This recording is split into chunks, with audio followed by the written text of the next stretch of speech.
Y gracias por acompañarnos en este día viernes muy especial, un improvisando que sé que les va a encantar porque muchos lo quieren a nuestro invitado central en este país. Él es escritor, él es el líder del movimiento Inquebrantables. Estamos hablando del muy querido Daniel Javif. Daniel, qué gusto saludarte, ¿cómo estás? Querido, muy bien, muchísimas gracias. Saludos para ti, obviamente para el maestro también presente y para todo el auditorio. Así es, muchísimas gracias. Siempre un gusto conversar contigo. Bueno, ya lo anticipaba Daniel, está con nosotros el maestro Miguel Delgado Esteves, como siempre. Miguel. Encantado e inquebrantable al desaliento. Así es, como dice el secretario de la Ilustre Universidad Central de Venezuela. Exactamente. El profesor Impermeables, el sí. secretario de la universidad, Sí. del tren rectoral de la Universidad Central de Venezuela, dice impermeables al desaliento. Ante el desaliento, Entonces, así es. parafraseando lo tuyo, inquebrantables al desaliento. Sí, Me parece señor. hermosísimo también. Daniel. Conocerte, Daniel, un gran placer. No. A pesar de que la vida nos ha erosionado el carácter, es bonito escuchar eso.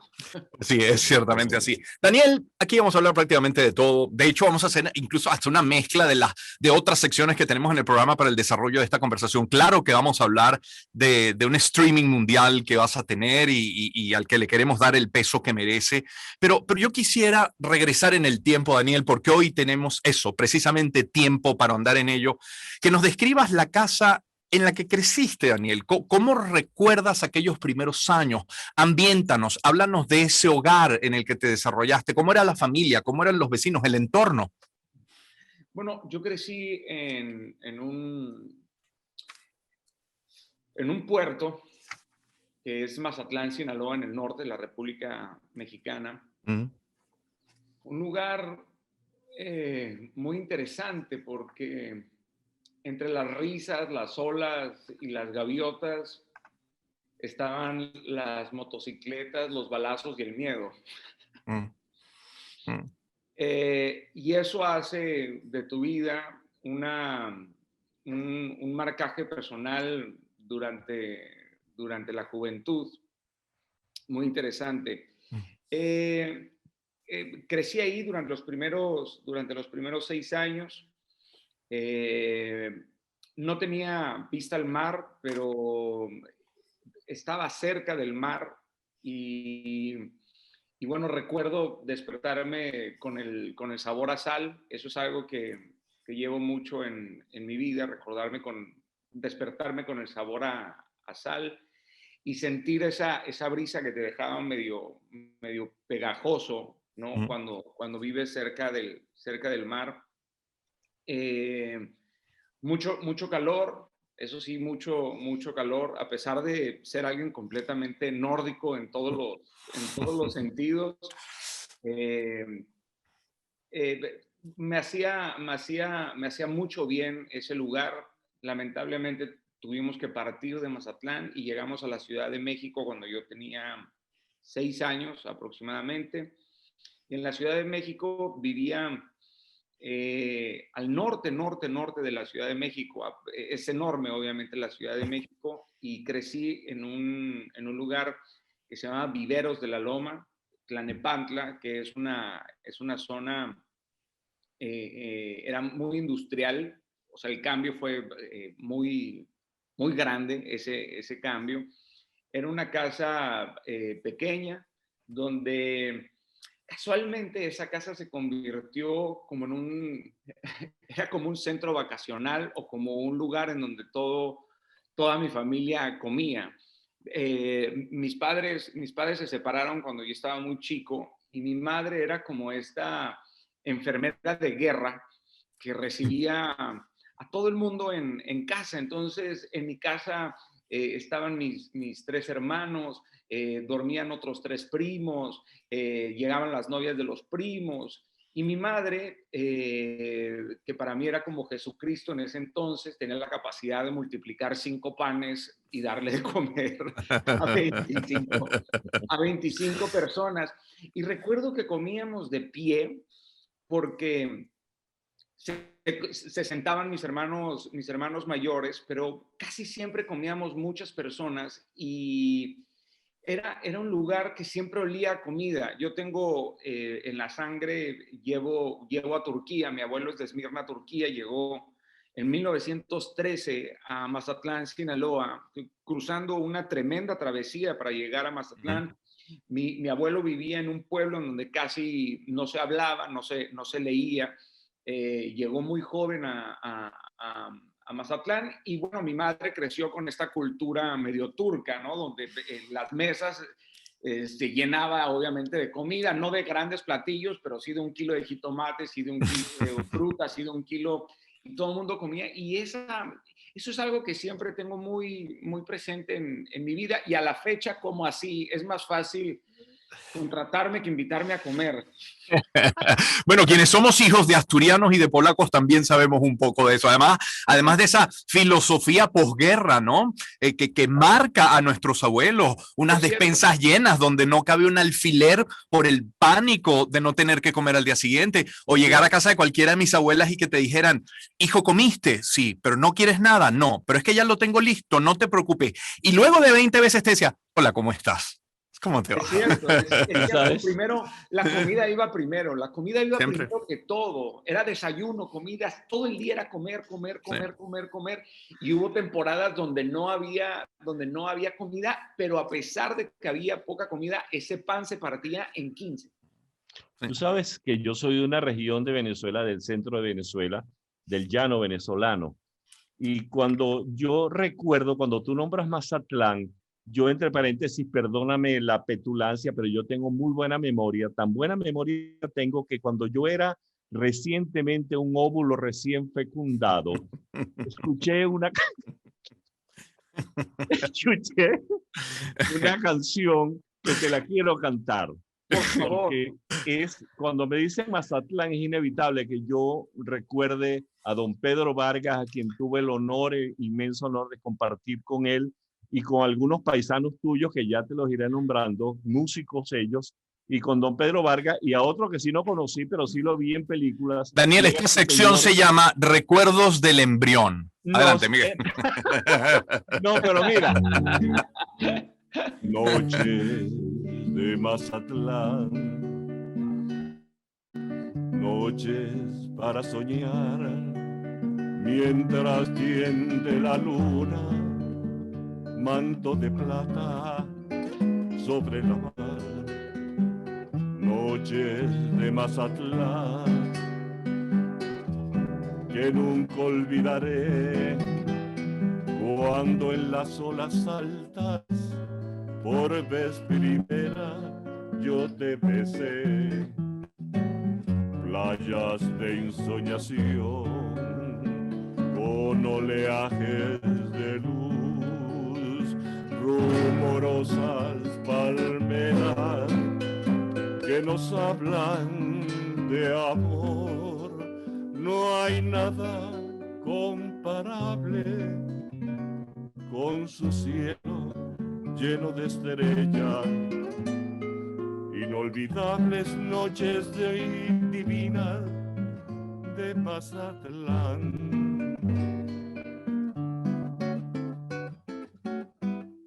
Se te ve emocionado, Daniel.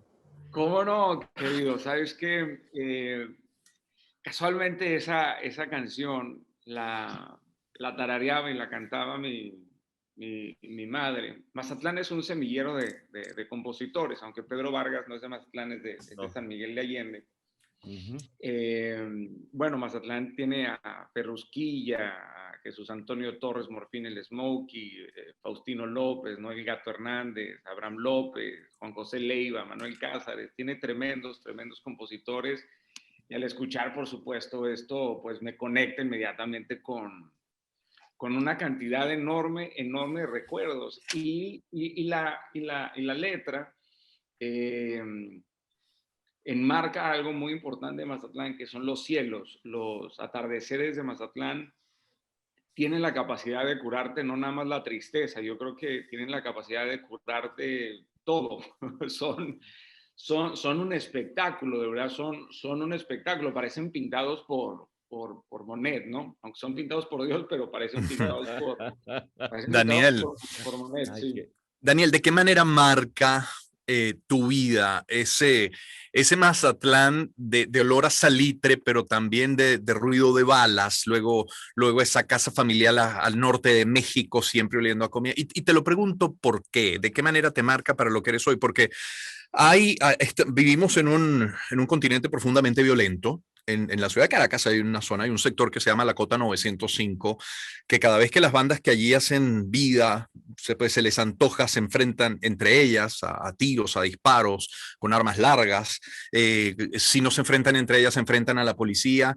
Y así transcurre la vida o el sobrevivir de tanta gente de esa zona con la que uno se solidariza prácticamente a diario porque despiertan o van a la cama, si es que van a la cama y no tienen que tomar el piso tratando de huir de una bala perdida. Eh, con ese recuerdo de aquel Mazatlán y de cómo te marcó para lo que eres hoy, ¿qué mensaje le envías, por ejemplo, a esa gente de la Cota 905 o de cualquier otra región del continente tan violento en el que vivimos? Bueno, me marcó a tal grado que hace 4 años empecé un proyecto que se llama el Cartel del Bien. Y este proyecto se ha dedicado de forma subterránea y bastante silenciosa en sacar jóvenes del narcotráfico y colocarlos en compañías. Porque yo comprendí que un joven de 19 años o 21 años que tiene la capacidad de dirigir una célula de narcotráfico no únicamente tiene creatividad, tenacidad, sino tiene una capacidad de valentía mal encaminada. Y este proyecto del Cartel del Bien, digamos que se dedica a traficar con autoestima, con hacer el reenfoque de tus virtudes humanas, mostrándole a la gente que se puede ganar más con el bien que con el mal. Hemos logrado sacar aproximadamente 23 jóvenes de diferentes células del narcotráfico vinculadas en toda la República Mexicana, precisamente nacidas en Mazatlán, Sinaloa.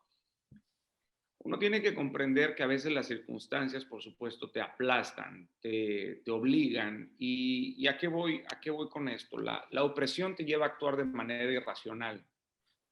Y hay momentos donde se pierde el dominio propio. Y cuando creces en una comunidad así, pues terminas por arder en cólera, porque no conoces otra cosa más que eso. Ahora bien, sabemos que la violencia nace de forma lenta y jamás debemos de olvidar que todos, incluyendo los que estamos en esta charla, hemos contribuido a la violencia de alguna forma, ¿no? Y por supuesto, esta frustración pues comienza a convertirse en el sentimiento nacional. Y bien lo dices, es un sentimiento ya casi en todo el mundo. Todos estamos enojados con todos y no hemos encontrado la forma de solucionarlo, Ramón. Y aunque tenemos las claras intenciones de encontrar la fórmula, sí, pero es momento de comprender que la justicia siempre es algo más alto que salirme con la mía. Yo cuando crecí en Mazatlán y después llegué a la Ciudad de México, casualmente yo era el forastero en la Ciudad de México, porque llegué a una zona, por supuesto, en donde yo era el que representaba el arquetipo del privilegiado, pero era todo lo contrario. Y crecí en una escuela de gobierno, en donde, por supuesto, yo era el extraño, ¿no? Yo era el forastero, el de los ojos claros, el blanco caucásico, y fui perseguido, por supuesto, claro. en este lugar, ¿no? Crecí en un barrio en donde salía y lo primero que la gente pensaba era, este niño, pues no, por supuesto, no pertenece a esto. Y eso me llevó a la siguiente reflexión en mi vida. Muchos años pensé que otros eran los malos y que yo no tenía nada que ver con sus enojos. Y ojo, y es posible que no tenga nada que ver con sus enojos, pero sí es posible que yo sí tenga que ver con la solución de sus enojos. ¿Me explico con eso? Sí, Perfectamente. así es, así es. Eso me marcó tanto. Y por eso es que yo hoy por hoy me enfoco en solucionar y en resolver el nudo que trae el avance de nuestra sociedad a través del odio, a través del enojo. Ese es un nudo, es una callosidad, porque la fuente de la violencia es real, Román. Y nuestro enojo es una reacción racional. Pero ya humillar, lastimar, atacar a alguien, pues suele ser algo irracional. Y por ello todos debemos de trabajar personalmente en ser cada día más conscientes de nuestros sentimientos y de nuestras acciones. Esto es algo muy importante para el futuro del mundo.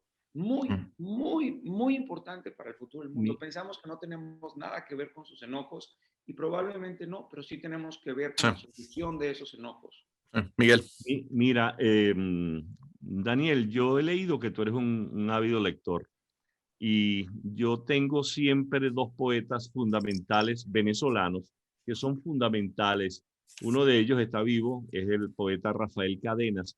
Yo te quiero leer dos versos de algunos de sus poemas. Uno dice, y que tiene que ver probablemente con mucho de lo que tú acabas de comentar.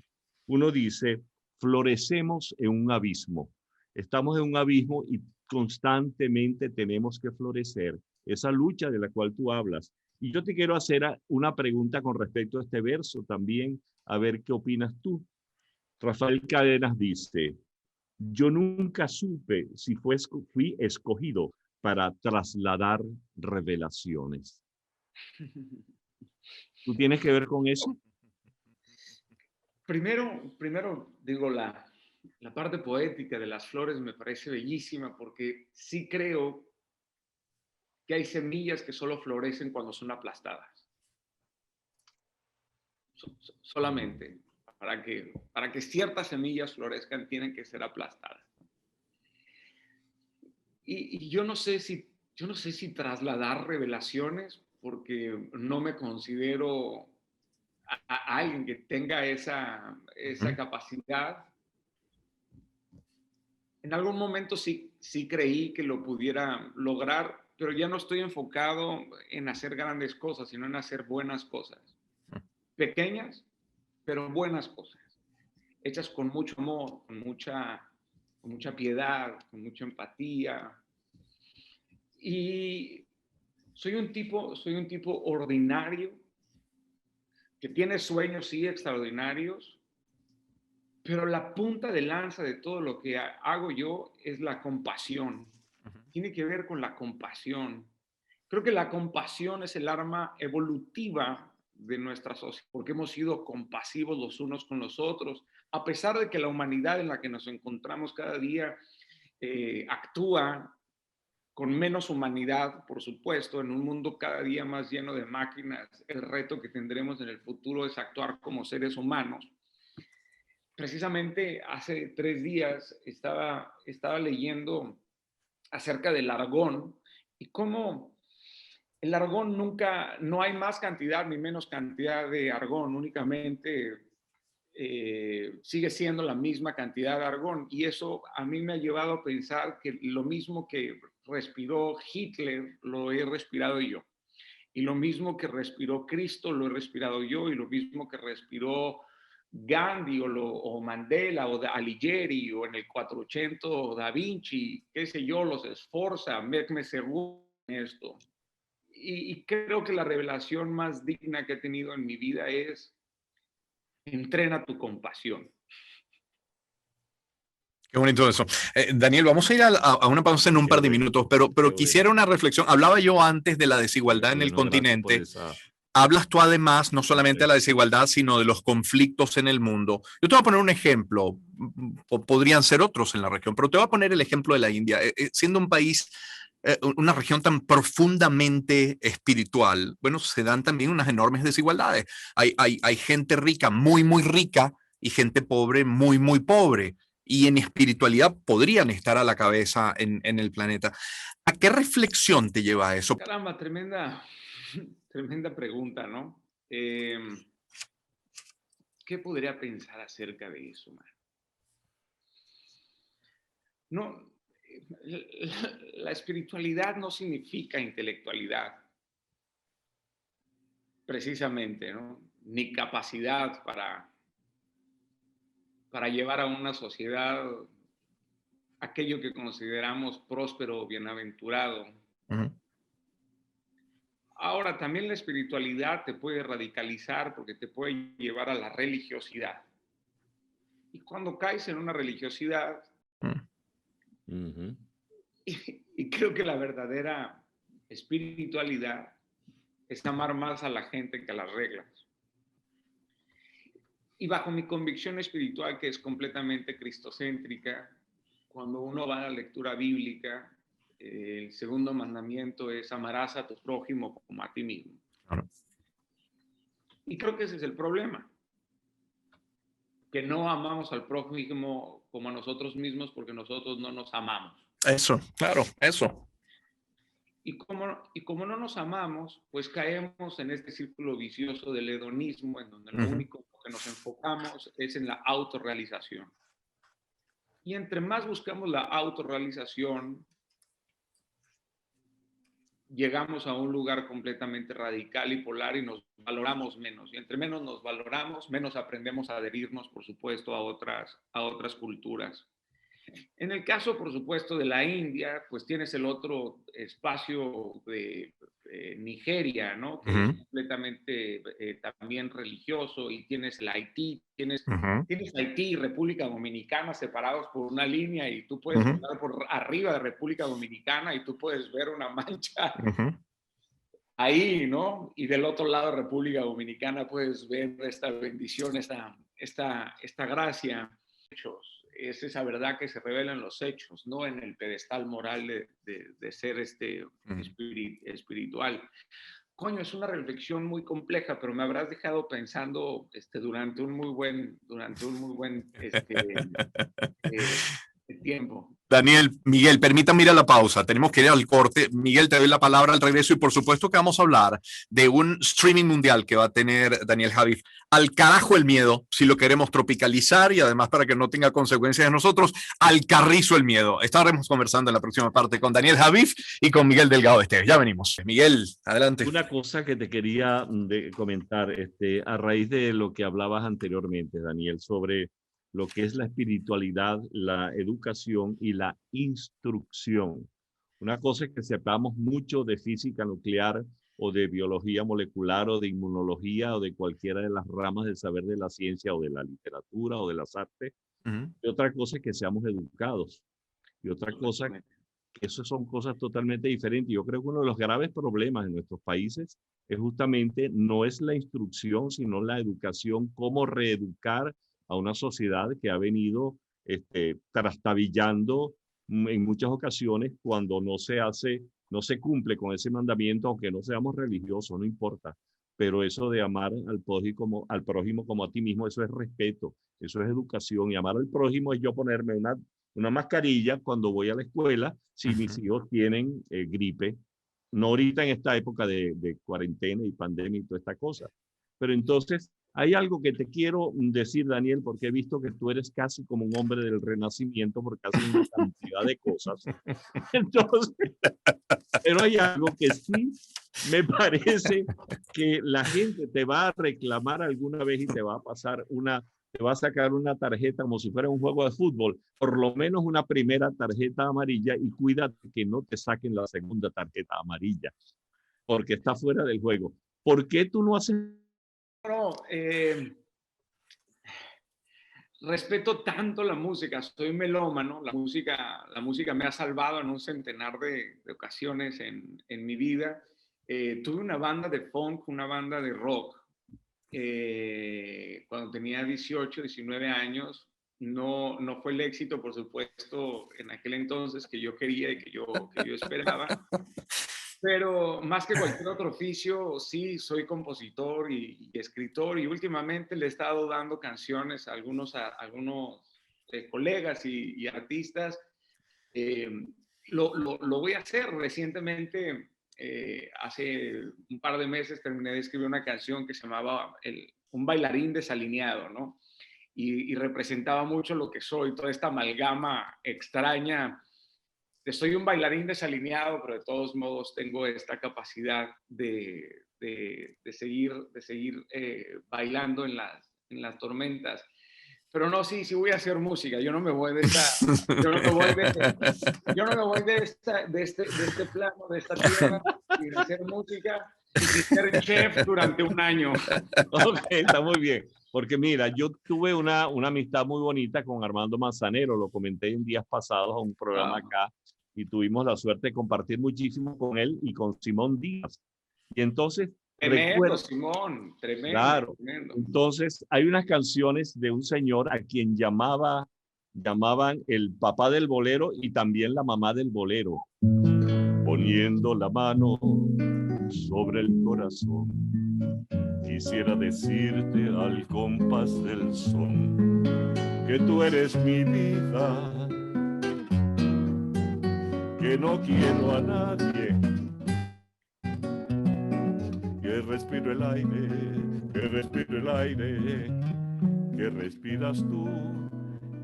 Mira ese señor, amor de mis amores,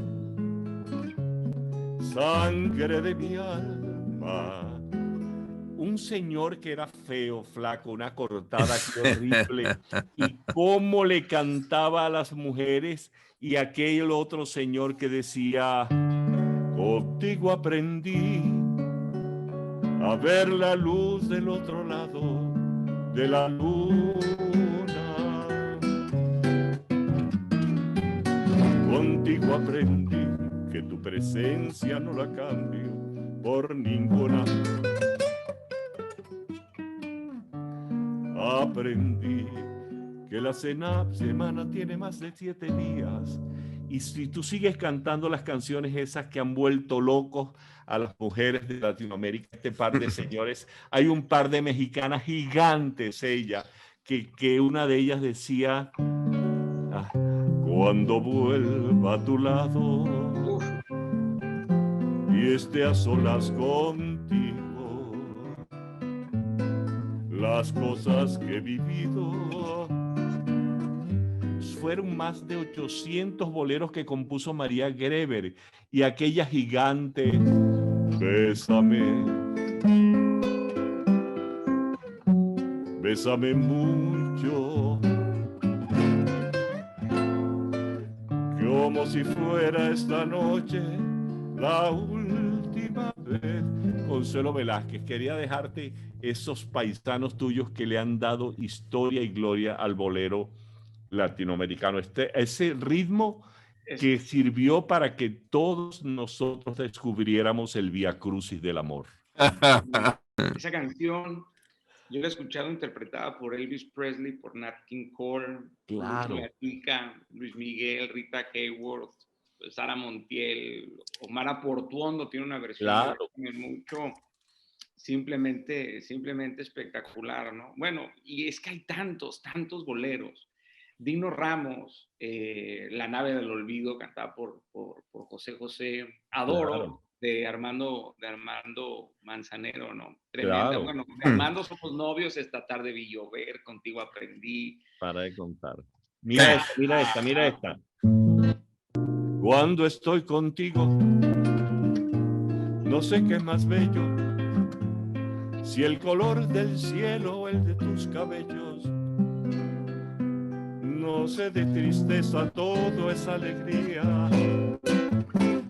Dudo de que existan madrugadas frías cuando estoy contigo.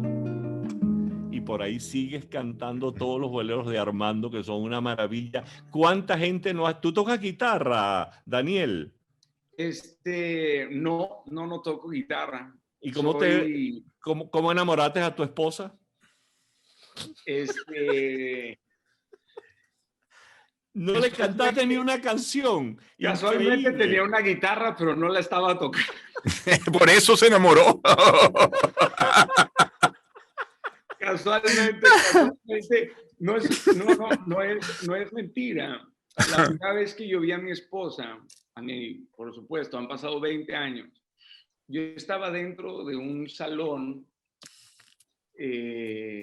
en una escuela y ella entró y me vio con una guitarra. Ojo, sé los pasos más básicos, o sea, Okay. podría tocar algo, sí podría tocar. Tenía el pelo largo hasta acá, como Jim Morrison, ¿no? Yo en aquel entonces pues tenía esta actitud completamente rockera, Rebelde.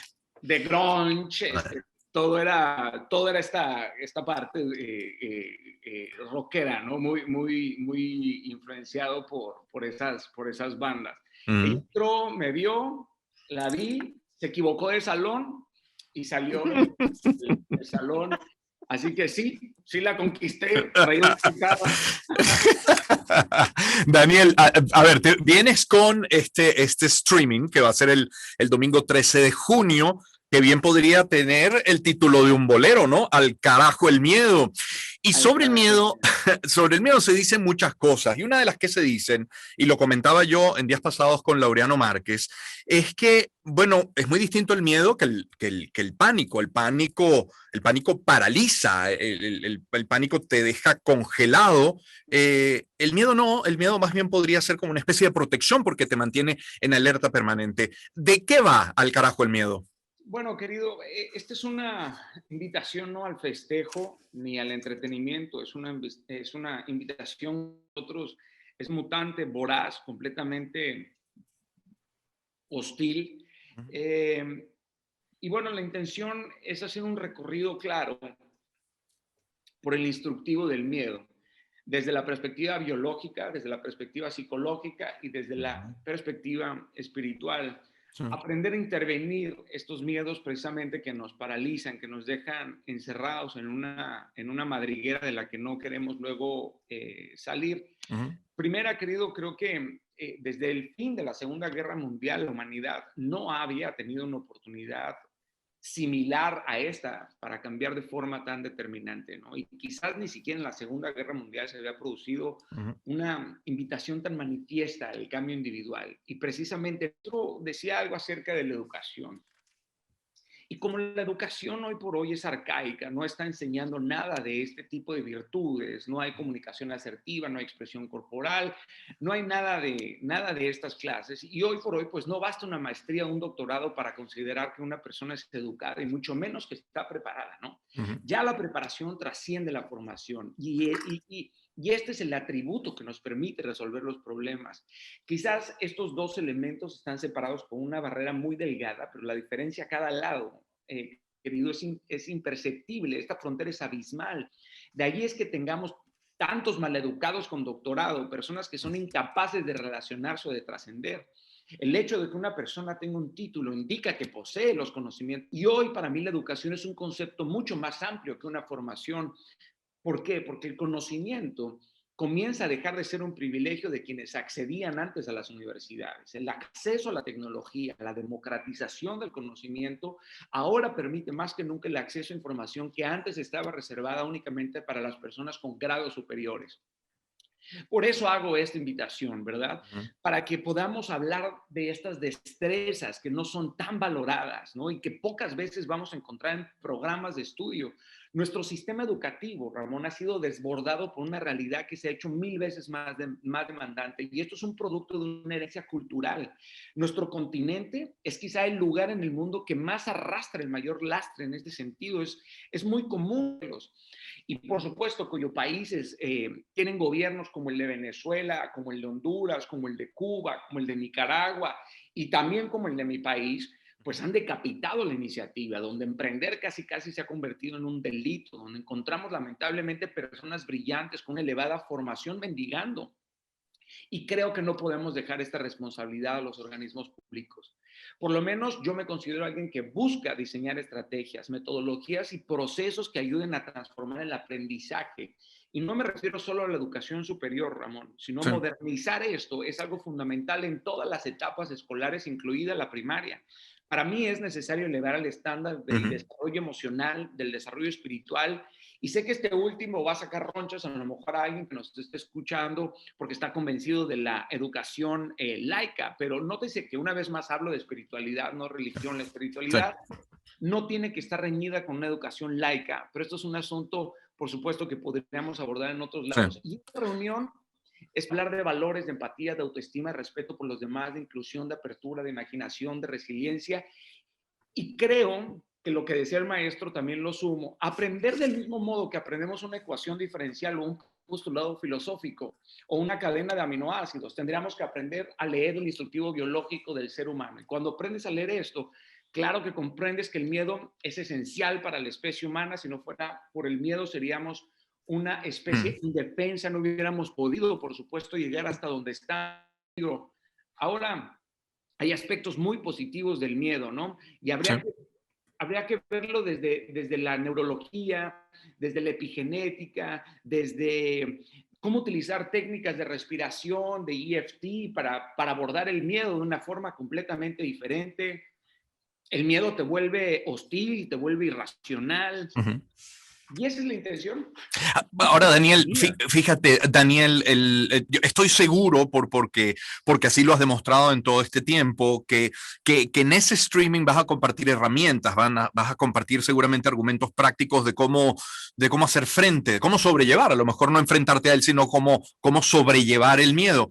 Y probablemente tenga mucho que ver con el miedo y que tienen miedo, cuando es un país completo el que tiene miedo, que incluso puede llegar a temer a sus propios gobernantes. ¿Se ataja el miedo igual en lo individual que en lo colectivo? Lo que pasa es que sí estamos en un momento en donde está siendo capitalizado el miedo. Se comienza a utilizar la minería del miedo, si lo queremos llamar así. Y por supuesto que esta histeria colectiva empuja, por supuesto, a la sociedad a convertirse en una sociedad completamente individualista, no colectiva, sino únicamente competitiva, ¿no? Y las diferencias, pues, hacen unos acantilados gigantescos y el miedo tiene muchísimo que ver. La ecuación puede sonar un poco romántica que yo propongo, pero si hay odio, aumentemos el amor. Si hay miedo, aumentemos, la conciencia, fomentar esta conciencia colectiva. Insisto, ¿por qué? Porque mientras que los gobiernos nos ponen a odiarnos los unos con los otros, pues los que están en las sillas presidenciales siguen aumentando, por supuesto, sus haciendas y sus cuentas personales. Y claro que este streaming tiene que ver con ese enfoque, ¿no? Para poder leer el colectivo. Hoy, lamentablemente, le tenemos más miedo a los turbantes que a las gorras de béisbol. Ese es el asunto. Estamos siendo dirigidos por estereotipos estúpidos, absurdos. Hay un sesgo de información, este sesgo de disponibilidad. Y bueno, pues yo estoy haciendo mi trabajo desde mi propio, en mi vida, poco a poco. El 90% de mi equipo es venezolano, querido. Me he ido haciendo colombiano, me he ido haciendo hondureño, o sea, no estoy encerrado en esta estrechez de una nacionalidad, esta historia de yo soy patriota, pero pongo primero a mi presidente. En realidad no soy patriota, soy un súbdito. Y ese es mi trabajo como joven, soy un tipo de 37 años, de agarrar y decir, oigan muchachos, nos estamos matando nosotros, le tenemos pavor a los asaltantes, le tenemos pavor a los ladrones, y cuando salimos a votar los ponemos de presidentes. Ay, Miguel, para la despedida, adelante. Tú sabes que ahora que tú dices eso, dolor fisiológico, hay dolores que son patológicos. Uno podría pensar que el pánico es patológico y el miedo puede ser fisiológico porque te hace dar una respuesta fisiológica que es como tú bien decías, gritar, mira, ahí vienen unos tipos, cuidado, epa. Y todas esas cosas son importantes. Me encanta esta conversación contigo, Daniel, pero yo sé que ya estamos despidiendo y yo no quiero dejar de decirte, no hay nada comparable con su cielo lleno de estrellas, inolvidables noches divinas